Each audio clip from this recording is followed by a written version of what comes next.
ये सोने का है। फिर जब ये दूर देखता है तो एक आदमी इसकी तरफ आ रहा होता है जो कि ऊँट के ऊपर बैठा हुआ होता है।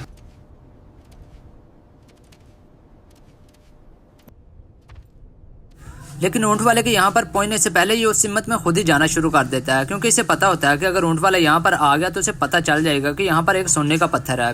तो ये सब कुछ ये नहीं चाहता था कि ऊँट वाले को पता चले, इसीलिए ये उसकी तरफ चला जाता है ताकि उसके पूछने पर कोई ना कोई बहाना बना सके। क्या कर रहे हो? मैं किसी का इंतजार कर रहा हूँ। मेरे साथ चलो, नहीं तो यहीं भूखे प्यासे मर जाओगे। ये बहुत बड़ा सहरा है। नहीं, मैं आपके साथ नहीं जा सकता। मैं किसी का इंतजार कर रहा हूँ। उसके बाद ऊँट वाला आदमी यहाँ से जाने लगता है। ये यहीं पर खड़े हुए उसे देख रहा होता है ताकि वो दूर चला जाए, उसे कोई शक ना हो। फिर थोड़ी देर वेट करने के बाद ये चलने लगता है और सोने वाले पत्थर की तरफ आना शुरू कर देता है। उसके बाद सोने के पत्थर के पास आकर ये खड़ा हो जाता है और देखता रहता है और ये सोचता है कि इतने बड़े पत्थर को ये लेकर कैसे जाए। फिर ये इसे धक्का लगाता है, कभी थोड़ा उठाता है, कभी धक्का लगाता है और देखता है कि किस तरह से इसे मूव किया जाए। असल में पत्थर का साइज बहुत ज्यादा होता है, तो इसे आगे मूव करने के लिए बहुत ज्यादा एनर्जी लग रही होती है, इसीलिए जल्दी ही इसकी हालत बिगड़ने लगती है। इसे भूख प्यास सताने लगती है और इसके जिस्म की एनर्जी कम हो रही होती है। ये हर तरह का हरबाज